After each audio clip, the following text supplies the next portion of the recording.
Shashi Tharoor campaign कर रहे हैं अमेरिका में, अलग अलग डेलीगेशन अलग अलग देशों में गए हुए हैं, बातचीत की जा रही है। लेकिन ये बातचीत हो किससे रही है, किसके सामने हो रही है, किसके सामने हम अपना पक्ष रख रहे हैं, कौन सुन रहा है, कौन सवाल कर रहा है, कौन जवाब दे रहा है, सब आपस में ही हो रहा है लग रहा है। प्रशांत टंडन लिखते हैं कि शशि थरूर की नई डिप्लोमेसी देखिए, थरूर और उनके साथ गए मोदी का डेलीगेशन कुछ अप्रवासी भारतीयों और गुमनाम पत्रकारों, थिंक टैंक के लोगों से न्यूयॉर्क के वाणिज्य दूतावास में मिला।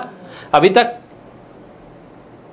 जो खबर आ रही है उसके मुताबिक किसी अमेरिकी सांसद या संसद सदस्य या ट्रंप सरकार के उच्च अधिकारी से मुलाकात की कोई खबर नहीं। ट्रंप के भारतीयों के प्रति रवैये में किसी बदलाव और भारत का पक्ष में बयान भी अभी तक नहीं आया।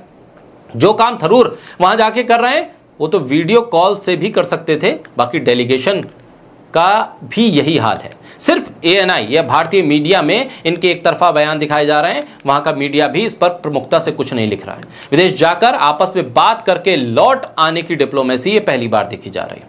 अशोक पांडे इस पर लिखते हैं कि बिना किसी योजना के, बिना पहले से लॉबिंग के भेजेंगे तो यही होगा। अमेरिका में रोज ऐसे ढेरों डेलीगेशन पहुंचते हैं, सब निजार्क रिएक्शन है बस। आप समझिए कि मीडिया कहां है, कौन सा मीडिया, ANI, PTI, कुछ भारतीय मीडिया से जुड़े हुए और कुछ टीवी चैनल या उनकी माइक आईडी वहां घूम रही है, उनसे आप बात कर रहे हैं। आप प्रवासी भारतीयों से आप बात कर रहे हैं। अरे आपको तो दुनिया का मूड चेंज करना था, उन लोगों के दिलो दिमाग में जो समर्थन पाकिस्तान के लिए है उसे बदलना था। वो लोग जो पाकिस्तान के साथ डटे हुए थे, खड़े हुए थे, उनको बताना था कि हकीकत यह है, पाकिस्तान आपसे झूठ बोल रहा है, आइए आप हमारे साथ आइए। वो जो युद्ध के दौरान भी कह रहे थे कि हम पाकिस्तान के साथ हैं, जो पाकिस्तान को हथियार दे रहे थे, पाकिस्तान के साथ संबंध बनाए हुए थे, उनके साथ आपको बात करनी थी, लेकिन आप वो कर नहीं रहे। आप वहां जाकर भी आपस में ही बात कर रहे हैं, आपस में ही बात करके चले आ रहे हैं। मीडिया भी वही है, जो मीडिया आपको दिल्ली की सड़कों पे मिलता है वही आपको अमेरिका या दूसरे देशों की सड़कों पे मिल रहा है, क्योंकि वो भी आप ही के साथ गए लगभग। तो आपसे सवाल भी वो आप ही के हिसाब से कर रहे हैं, जवाब भी आपके हिसाब से मिल रहा है।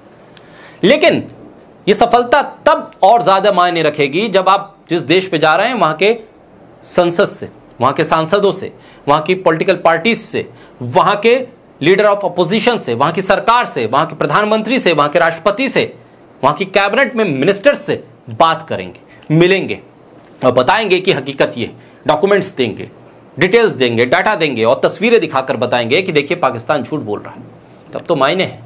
अदरवाइज जो आप बोल रहे हैं वहां कितनी बड़ी मीडिया है और कितना बड़ा जमावड़ा है, कौन आपसे सवाल कर रहा है, यह भी बहुत महत्वपूर्ण है।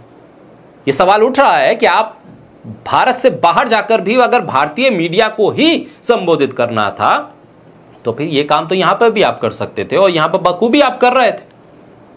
उस सर्वदलीय डेलीगेशन का मकसद तो तब हल होगा जब आप उस इकोसिस्टम को तोड़ेंगे जो पाकिस्तान ने बना लिया है, जो चीन के साथ मिलकर बनाया है या तुर्की के साथ मिलकर बनाया है। उस इकोसिस्टम को तोड़ने के लिए आपको इस डेलीगेशन की मदद करनी चाहिए।